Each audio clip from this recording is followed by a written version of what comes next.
የጸሎት ፕሮግራም የሚፈልግ ሰው የለም። ኮንሰርት፣ የኮንሰርት ጀነሬሽን ላይት ቦግ ቦግ ቦግ ቦግ ቦግ ተንበረከክ ሲባል የለም።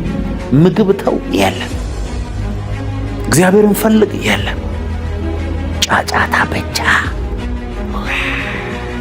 ማፏጨት ብቻ፣ የዳንስ አይነት ብቻ። በመንፈስ መሞላት ትሞላለህ፣ ትዞራለህ። አሜን ብቻ። እግዚአብሔርን ፈልግ፣ ምግብ ተው፣ ጾም፣ በእግዚአብሔር ፕሬዘንስ ውስጥ ዲፕ ግባ ሲባል ደድሮ አይደለም። እግዚአብሔር እስከ ዓለም ዳርቻ እንዲወስድ የምትፈልግ ከሆነ እድሜ ከማለፉና ከማለቁ በፊት በዚህ ምድር ላይ ታሪክ ጽፈ ማለፍ የምትፈልግ ከሆነ በእግዚአብሔር ፕሬዘንስ ውስጥ በጾም እና በጸሎት ማሳለፍ አለ። ምግብ ተው። እድሜያችሁን አስቡ። ለሰው የምትነግሩትን ሳይሆን ትክክለኛ የተወለዳችሁበት ይሄን ሁሉ ዓመት እየበላችሁ አሁን አቁሙ። የፈረሰ ነገር ካላችሁ፣ ያልተመለሰ ነገር ካላችሁ በእግዚአብሔር ፊት በመጾምና በመጸለይ አልለቅህም ብሎ በመታገል ማሸነፍ። ለነገራችን ሁሉ መልስ ያለው በእግዚአብሔር ሕልውና ውስጥ ነው። አሜን። ሶስተኛ ጾመህ ጸልየህ ስትወጣ ፓወር ትቀበላለህ። ይሄን ነው የሚወደው የሲጄ ሰው ቱ ሪሲቭ ፓወር። ሉቃስ 4:14 ፋስቲንግ ኢግናይትስ ስፒሪቹዋል ፋየር። ኢየሱስም በመንፈስ ኃይል ወደ ገሊላ ተመለሰ፣ ስለ እርሱም በዙሪያው ባለች ሀገር ሁሉ ዝና ወጣ ይላል። 40 ቀን ጾሞ ሲጨርስ 40 ቀኑ ጾሞ ተፈትኖ ከምድረ በዳ ሲወጣ ይላል በመንፈስ ቅዱስ ኃይል ወደ ገሊላ ተመለሰ ይላል። ከዛስ ስለ እርሱም በዙሪያው ባሉ ሀገሮች ሁሉ ዝና ወጣ ይላል። Jesus returned to Galilee in the power of the Spirit and news about him spread through the whole countryside. ልትደብቀው አትችልም። እኔ በህይወቴ 40 ቀን ትክክለኛ ጾሞ ጸልዮ ዲስትራክትድ ያልሆነ የሚፈልገውን በእርግጠኝነት አውቆ የወጣ ሰው ዝናው ይወጣል። እግዚአብሔር ስምህን ማግኒፋይ ያደርገዋል። 40 ቀን በላ፣ 40 ዓመት በላ ውይ ምግብ።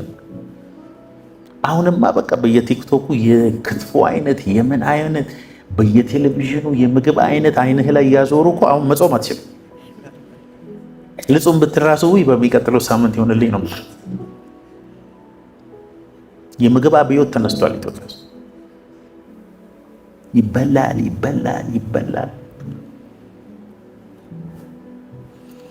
የእግዚአብሔር ቃልና እንጀራ ነው የተወዳደረው። if you need power fast። አገልግሎታችሁ ለየት ያለ እንዲሆን ከፈለጋችሁ ጾሙ። የሚገርማችሁ የሰው አእምሮ ፕሮግራመብል ስለሆነ እየጾማችሁ ስትሄዱ ደግሞ አለመብላትን ፕሮግራም ያደርግና ከሆነ ጊዜ በኋላ ምግብ ስታስገቡ ራሱ ቮሚት ነው የሚያደርጋቸው። ሰዎች ሳይበሉ ከቆዩ በኋላ ያልበሉትን አይነት ምግብ ሲበሉ ይወጣል። እሺ አይልም ሲስተም። ብዙ ምግብም መብላት አትችልም። አሁን ስኳር ለረጅም ጊዜ ብታቆሙ ስኳር ያለበት ነገር ነው የሚያደርጋቸው። የኛ አእምሮ እንደዛ ነው የሰራው። መጾምን ሰውነትን እያስለመድከው ስትሄድ ምግብ እያስጠላ ይሄዳል። መብላትን በጣም እያስለመድክ ስትሄድ እግዚአብሔር ይሄ የኔ ግምት ነው፣ ግምቴ ነው። በሳይንስም በመጽሐፍ ቅዱስም ሳይሆን የራሴ ግምት። እግዚአብሔር ሲፈጥረን አሁን እንደምንመገበው አይነት አድርጎ የፈጠረን አይመስለኝም። እንቅልፍ ስትነሳ ምግብ፣ ከዛ ላይ ምሳ ላይ ምግብ፣ ከዛ እራት ምግብ፣ መክሰስ ምግብ፣ ሻይ ቡናን በልብለ ምግብ ዝም ብለ ወደ አፍ እንድታስገባ በተአምር ተፈጥሯችን ታሪክም እንደዚሁ አይነግረንም። ወንድሞች ጫካ ሄደው እንትን ብለው ሰርተው ለፍተው በቀን አንዴ እንድንበላ አይነት ነው የተሰራ። ጨጓራችን እኮ መስራት የሌለበትን ነው እየሰራ ያለ። እኔ እርግጠኛ ሆኜ ነው የምነግራችሁ፣ ይሄ ሞደርን ሶሳይቲ ነው ይሄን ሁሉ እንድናግበሰብስ የሰሩብን እንጂ ናቹራሊ እንደሱ አይደለም። ወንዱ ሄዶ ለፍቶ ሲያመጣ የሚያመነጨው እንትን አለ፣ ሆርሞን አለ። የአሁኑ ወንድ መስራት አይወድም። ስለዚህ ስለማይሰራ እህቶችም ወንድ አይመስላቸው፣ አያመነጭማ ሆርሞኑ። ትክክለኛ እኮ ነው የምነግራቸው። ሴቶችም አሁን ፋይት ስለሚያደርጉ ሴት አይመስሉም። ተፈርተው ነው የሚኖሩት። በጣም ተፈጥሮ ተቀያይሯል ወገኖች። እንዴ ምን አላት ብሎ የሚያገባ ወንድ ጀነሬሽን ላይ ነው እኮ። ምን አላት ብሎ ለማግባት የሚያስብ ወንድ ዘመን ላይ ነን ያለ ነው። ጌታ እኮ መምጣት ነው ያለበት። በእውነት ወንድ ልጅ ሴት ልጅ የሰራችውን እየበላ ለመኖር ከወሰነ ሞቷል። በቃ በቁሙ ሞቷል። ሄዶ ፋይት አድርጎ ለሚስቱና ለልጆቹ የሆነ ነገር ይዞ የሚመጣ አይነት ወንድ ነው ወንድ። ሴቶችም አሁን ፋይት የሚያደርጉ ናቸው። እኩል ነው የሚሰሩት። ከዛ በኋላ ቤት ሲገባ ወንድ ልሆን ሲል አርበፈ ቁጭ በል። በጣም ተቸገርን። ኢትዮጵያ ውስጥ በየትኛውም ዘመን ሆኖ የማያውቅ ፍቺ የሆነው በ2016 ዓ.ም እንዳለ እየተፋታ ነው። ብዙ ጋብቻው አነስተኛ ነው። ፍቺው በስንት 33% ነው ላስት ይር ብቻ የጨመረው። ሰው አይገባውም። እኔም ወንድ አንተም ወንድ ማነህ አንተ ትለዋለች። ሰው ገብቶ በቃ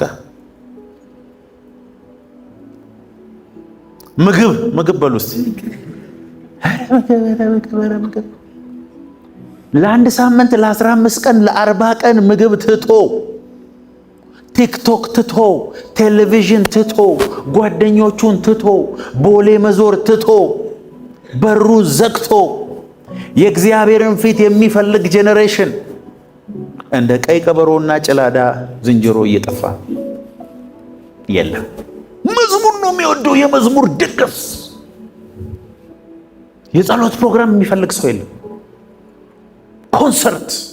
የኮንሰርት ጄኔሬሽን ላይት ቦግ ተንበረከክ ሲባል የለም። ምግብ ተው የለም። እግዚአብሔርን ፈልግ የለም። ጫጫታ ብቻ፣ ማፏጨት ብቻ፣ የዳንስ አይነት ብቻ። በመንፈስ መሞላት ትሞላለህ፣ ትዞራለህ። አሜን ብቻ። እግዚአብሔርን ፈልግ፣ ምግብ ተው፣ ጹም። በእግዚአብሔር ፕሬዘንስ ውስጥ ዲፕ ግባ ሲባል ድሮ አይደለም ሰው። if you need power እግዚአብሔር እስከ ዓለም ዳርቻ እንዲወስድ የምትፈልግ ከሆነ እድሜ ከማለፉና ከማለቁ በፊት በዚህ ምድር ላይ ታሪክ ጽፈ ማለፍ የምትፈልግ ከሆነ በእግዚአብሔር ፕሬዘንስ ውስጥ በጾም እና በጸሎት ማሳለፍ አለብን። ምግብ ተው። እድሜያችሁን አስቡ። ለሰው የምትነግሩትን ሳይሆን ትክክለኛ የተወለዳችሁበት። ይሄን ሁሉ ዓመት እየበላችሁ አሁን አቁሙ። በተጠናው ጥናት አንድ ሰው በእድሜ ዘመኑ ከ9 ዝሆን በላይ የሚያክል ምግብ ይጨርሳል። ያንተን ሳይዝ ስንት ሺህ እጥፍ ስንት መቶ እጥፍ ነው ምግብ የምትበላ።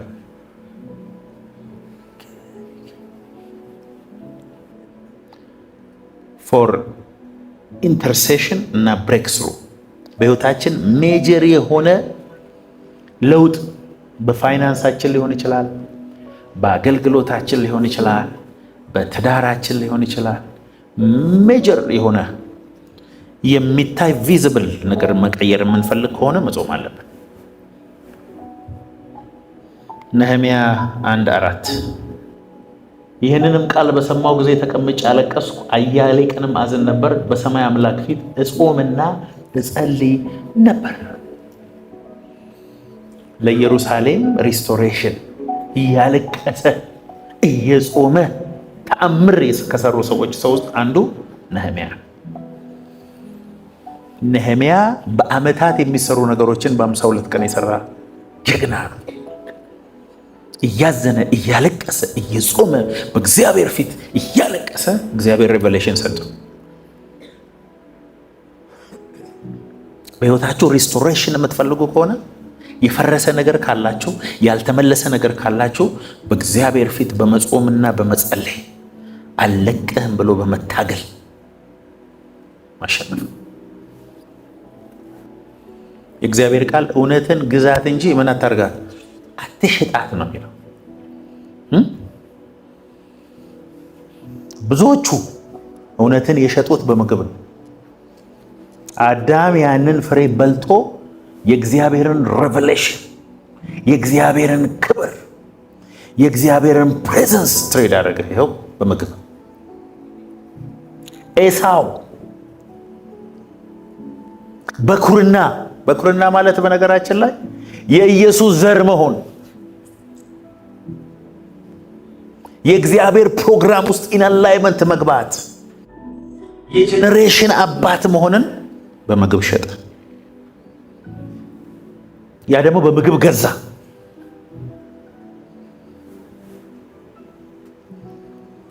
ይሁዳም እንደዚሁ ከ12ቱ አንዱ የሆነ በ30 ብር ነው እውነትን የሸጠው። እሱ ደግሞ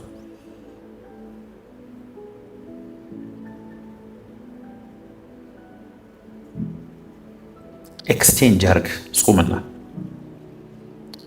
ይሄ ሰውነት ኢነርጂ ሲያጣ ሲደክም የሚፈልገውን ስታሳጣው የውስጠኛው ማንነት ስትሮንግ ይሆናል። ኢየሱስም ጾም ጸሎቱን ጨርሶ ከምድረ በዳ ሲወጣ ይላል በመንፈስ ተሞልቶ ወደ ገሊላ ሲሄድ ዝናው በዛ ሰፈር ባሉ በመንደር ሁሉ ወጣ ይላል። ለምን መሰላቸው ዝና የወጣው? አጋንንት ያለበት በታላቅ ድምፅ እየጮኸ ይለቀው ነበር። በሽተኛ ይፈወስ ነበር። ለምን መሰላቸው? የጠለቀው ፕሬዘንስ ውስጥ ገብቶ ነው የወጣው። ስለዚህ ሰፈር ውስጥ የሚውል ሰው ሆኖ የማይታወቅ ሪኮግናይዝ የማይደረግ ሰው ሆኖ መቀጠል አይችልም። የሚጾም ሰው አይችልም። መደበቅ አይችልም። የእግዚአብሔርን ፊት የሚፈልግ ሰው ቤት ውስጥ ቁጭ ብሎ ዝናውን ያወጣዋል እግዚአብሔር። ሰውየው ላይ ያለው ግሎሪ ሰዎችን ወደ ቤቱ ይጠራል።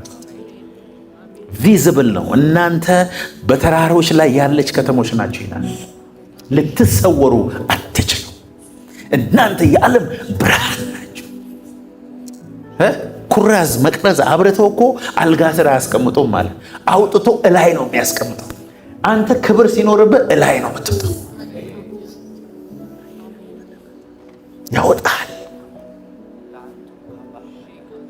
ገብተህ በጾም በጸሎት ግን ያንን ክብር ይዘህ ባልዲን ይዘህ ቀድተህ ውጣ። ፈልግ እግዚአብሔርን። ሰዎች ለአንተ መፍትሄ መሆን የማይችሉበት ብዙ ነገር አለ። ገንዘብ ለአንተ መፍትሄ መሆን የማይችልበት ብዙ ነገር አለ። እውቀት ለአንተ መፍትሄ መሆን የማይችልበት ብዙ ነገር አለ። እግዚአብሔር ግን መፍትሄ ሊሆን የማይችልበት ነገር የለም። ማን ነው የምትወዱት? አብርሃምን ነው? ይስሐቅን ነው? ያዕቆብን ነው? ዳዊትን ነው? ኤልያስን ነው? ኤርሚያስን ነው? ኢየሱስን ነው? ሐዋርያው ጳውሎስን ነው? አንብቡ እስቲ እንዴት እንደሚጾሙ። ዳዊትማ በቃ ጾም ገድለኝ ነው እኮ የሚለው። ያውቃል፣ ፓወር እንዳለ ያውቃል። ሙሴ ዘጸአት 30:28 ላይ ለ40 ቀን ጾመ። ኢየሱስ ሉቃስ 4 ላይ 40 ቀን ጾመ። ዳንኤል በዳንኤል 10:2 ላይ 21 ቀን ጾሞ መልአክን ወደ ራሱ ጎተተ። መልአክ ነው መጥቶ የነገረው ድካምህን ሰጥተህ ኃይል ሪተርን የምታገኝበት ነገር ጾም ብቻ ነው። ይኸው ድካሜ ብለህ ሰጥተህ የእግዚአብሔርን ኃይል ይዘህ ደግሞ የምትወጣበት ዲቫይን ትራንዛክሽን ነው። ጾም የስጋን ኃይል ካንተ ላይ ይሰብራል። ገላትያ 5:17 ላይ ስጋ በመንፈስ ላይ እንደሚቃወም ይናገራል። ስጋን ምግብ ስትከለክለው ዲዛይሩን በጠቅላላ አዘ ሴም ታይም ሸዳውን እንዲያደርግ ታደርገዋል። በቃ ዊክ ነዋ ስጋ። እዚህ የስጋ ዲዛይሮችን በጠቅላላ ዝም ታሰኛለህ። ምንድን ነው የሚለው? ስጋ በመንፈስ ላይ መንፈስን በስጋ ላይ ይመኛልና እነዚህ እርስ በርሳቸው ይቀዋወማሉ። ስለዚህም የምትወዱትን ልታረጉ አትችሉም። ስለዚህ ማሰር ነው ስጋህን አትበላትም ብሎ አንዳንዴ ኮምፎርት መንሳት ነው። ከአልጋ ላይ ወርደህ ራሱ መሬት ላይ መተኛት ነው። የታባክ ብለህ ስጋ ስትጾም ስጋ በመንፈስ ላይ መንፈስ በስጋ ላይ አይደል? መንፈስ በስጋ ላይ እንዲገዛ ለመንፈስ እድል ትሰጠዋለን።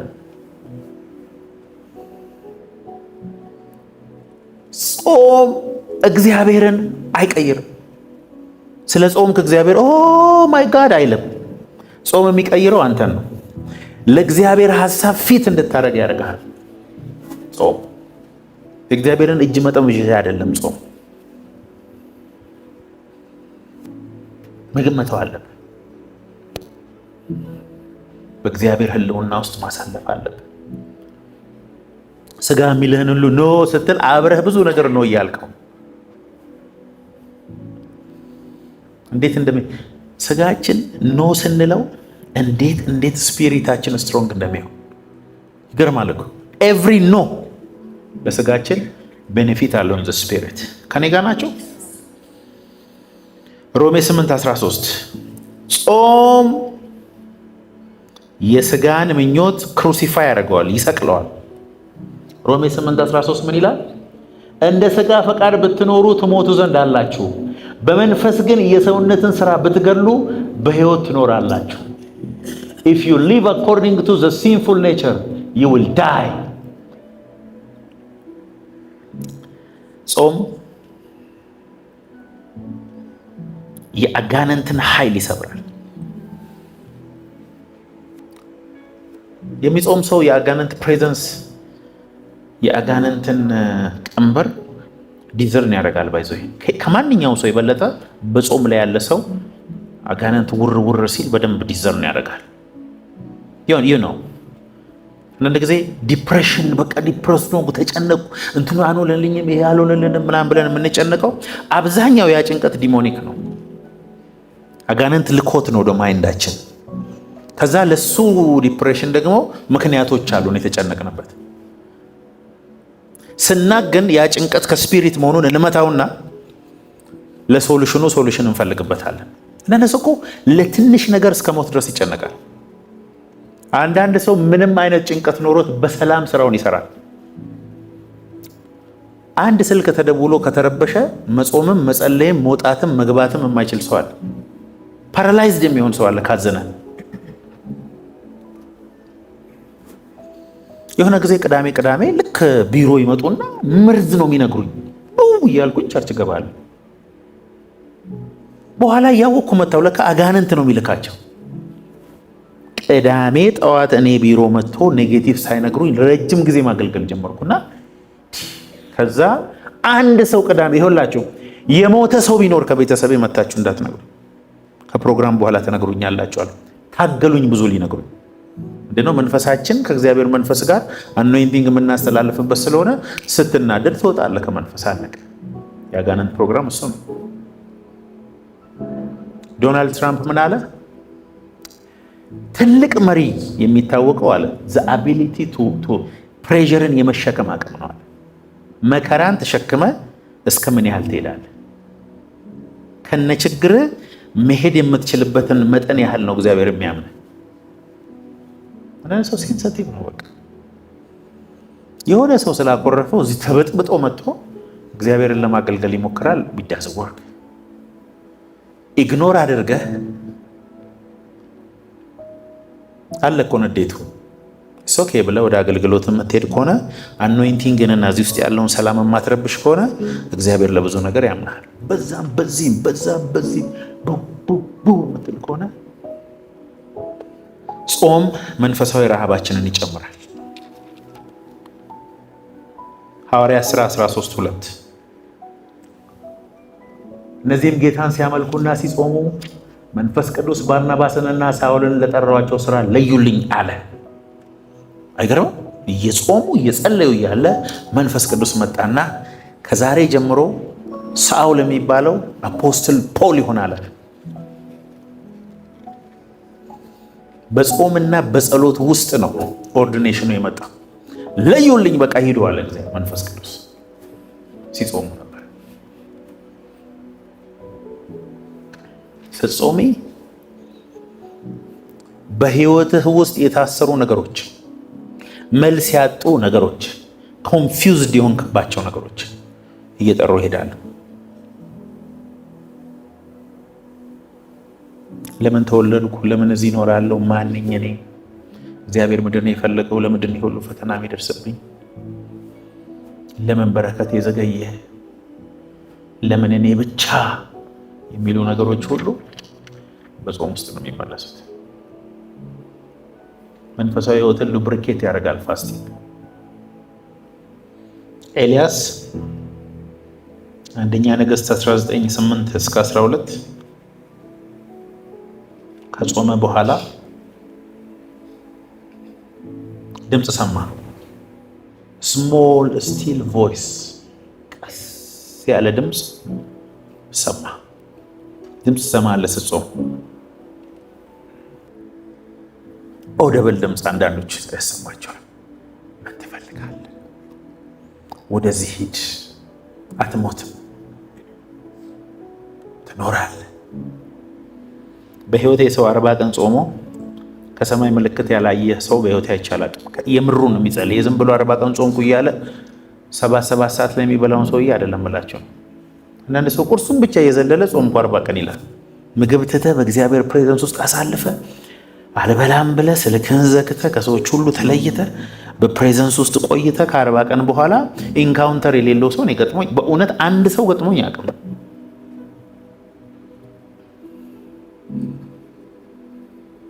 የሆነ ነገር አለ 40 ላይ 40 ቀን የሚል መጽሐፍ ቅዱስ ላይ ብዙ ነው ያለው። ሐዋርያት ሥራ 9:9 ሳይም 3 ቀን ኖረ፣ አልበላም አልጠጣም። በደማስቆም ሐናንያ የሚሉት አንድ ደቀ መዛሙር ነበረ። ጌታም በራእይ ሐናንያው አለው። እርሱም ጌታ ሆይ እነሆኝ አለ። ጌታም ተነስተ ቅን ወደሚባለው መንገድ ሂድ፣ በይሁዳም ቤትም ሳውል የሚሉት አንድ የጠርሴስ ሰው ፈልግ፣ እነሆ እርሱ ይጸልይልሃል። ሐናንያ የሚሉትም ሰው ገብቶ ደግሞ እንዲያይ እጁን ሲጭንበት አይቷል አለው። ልክ እኮ ነው። አልበላም አልጠጣም ለ3 ቀን። ሐናንያ መጣና አንተ እኮ ሐዋርያ ነህ አለው። በቃ ከዚህ በኋላ የእግዚአብሔር ባሪያ ነህ። እሺ ይሄስ አይኔ ሲል ያ በቃ አለው። አየ። ከዛ በላ ተነሳ። ካየው ብርሃንና ኢንካውንተር የተነሳ ነው ይሄን ያቆመው እሱ ምግቡን ማቆሙ ግን ጥሪው ጋር አላይመንት ገብቶ እንዲኖር አድርጎታል። አንዳንድ ሰው እኮ እግዚአብሔር እንዲጾም እየጠበቀው ነው ትልቅ ነገር ሊሰጥ። እግዚአብሔር ምስክሬ፣ እኔ ስጾም በህይወቴ ላይ የሚሆኑ ነገሮችን እኔ በምንም በሌላ አግኝቼ አላውቅም። ጾም ፓወርፉል። የሚጾም ምን ሰው አትችሉትም። you cannot defeat him። አትችለውም የሚጾምን ሰው። በጾም እግዚአብሔርን ፊት የሚፈልግን ሰው ትንሽ ልታደርገው አትችልም። ትከስራለህ። የፈለግከውን ያህል ብትሞክር 100 ጊዜም ብትሞክረው አሸናፊ እሱ ነው። ዶንት ትራይ። እግዚአብሔርን ፊት የሚፈልግ ሰው የሚጾም በእግዚአብሔር ፊት ያለን ሰው ውድቀቱን እንዲያው ትመኛለህ እንጂ አታይም። ከእግዚአብሔር ጋር ነው የሚገናኘው። ጾም የተደበቁ ጠላቶችን ይገልጥልሃል። አሜን በሉ እንጂ። ኢየሱስ 40 ቀን ሲጾም ማቴዎስ 4:1-11 ላይ ሰይጣንም ወደ ተራራ ወሰዶ ይላል። የሰይጣን ባንተ ላይ ያለው ፕሎት እና አጀንዳ በጠቅላላ ግልጥ ነው የሚለው። በዙሪያ ወዳጅ መስሎ የተቀመጡ ጠላቶችን ሁሉ እግዚአብሔር ይገልጣቸዋል ስትጾም። የዘር ማንዘር እርግማን የት ቦታ እንዳለ ታያለህ። ይገለጣሉ ራሳቸው ካሉበት። አሁን እኛ ሀገር ሌባ የሆነ ቦታ ገብቶ ቢደበቅ ፖሊስ አያገኘውም። አሜሪካ ግን ይገኛል። የሆነች ነገር አለች፣ አረንጓዴ ጭስ ነው የምታወጣው፣ ይወረውሩለታል። ይኸውልህ እያሳለው ቮሚት እያደረገ ይወጣል ወደፊት። ተውጣ ነው የሚሉት፣ አልተወጣም። አዎ ያችን ነገር ብቻ ሲወረውሩ መተንፈስ አትችልም። ስለዚህ እያሳለ ትወጣለህ። ጾም እንደዛ ጠላትን ካለበት ሁሉ ያወጣቸው። አሜን አሜን። ያወጣቸዋል ካሉበት፣ ኤክስፖዝ ያደርጋቸዋል። የጠላትን ታክቲክና ቴክኒክ ሁሉ ታያለ ስትጾም። ከዚያም ወዲያ ኢየሱስ ከዲያብሎስ ሲፈተን ዘንድ መንፈስ ወደ ምድረ በዳ ወሰደው ይላል። 40 ቀንና 40 ሌሊትም ከጾመ በኋላ ተራበ። ፈታኝም ቀርቦ ይላል የእግዚአብሔር ልጅ ከሆንክ እነዚህን ድንጋዮች እንጀራ እንዲሆኑ በል አለው። መጀመሪያ ከእንጀራ ነው የተጀመረው ጦርነት። እንብላ እባክህ አለው የመጀመሪያውን። ከዛ እርሱም መልሶ ሰው ከእግዚአብሔር አፍ በሚወጣው ቃል ሁሉ እንጂ በእንጀራ ብቻ አይኖርም ተብሎ፣ ይሄ ብቻውን እኮ አደገኛ የጾም ሴክሬት ነው። ርቦሃል፣ 40 ቀንህ ነው፣ ጨርሰሃል ጾምን፣ በቃ አንተ የእግዚአብሔር ልጅ ቀይርና እንብላ አለው። ያ እሱ የሚቀይረው እንጀራ ችግር አለበት። ከዴስቲኒው ሊያስወጣው እንደሱ አድርጎ ነው አዳምን ያስወጣው። ይሄኛው አዳም በእንጀራ አይደለም የሚኖረው፣ ከእግዚአብሔር አፍ በሚወጣው ቃል ነው የሚኖረው። ሃሌሉያ። ስትጾም ማንም አይችልም። ስትጾም ጤናማ ትሆናለህ። ሳይንስ አረጋገጠው ነው። የሚጾሙ ሰዎች ሰውነታቸውን ዲቶክሲፋይ ያደርጋሉ። ሰውነት በጠቅላላ ምንድን ነው የተቸገርኩት ብሎ እንደገና አእምሮ ብዙ ነገሮችን ይልካል። እስቲ አጥሩት ችግር አለ ወይ ብሎ በዛው እግረ መንገዱን ብዙ ችግሮች ትፈወሳለህ። ብሬን ምን ይላል? እጥረት አለ፣ ምን እንደተፈጠረ አይታወቅም፣ ምን እንጠቀም አሁን ብሎ እንዳለ ኢንፎርሜሽን ይልካል ወደ ሰውነት። ከዛ ቦርጭ ምናምን ላይ ያሉ ስቦች በጠቅላላ መቅለጥ ይጀምራል። ለሰውነትህ ከስቶር እያወጣ ትጠቀማለህ።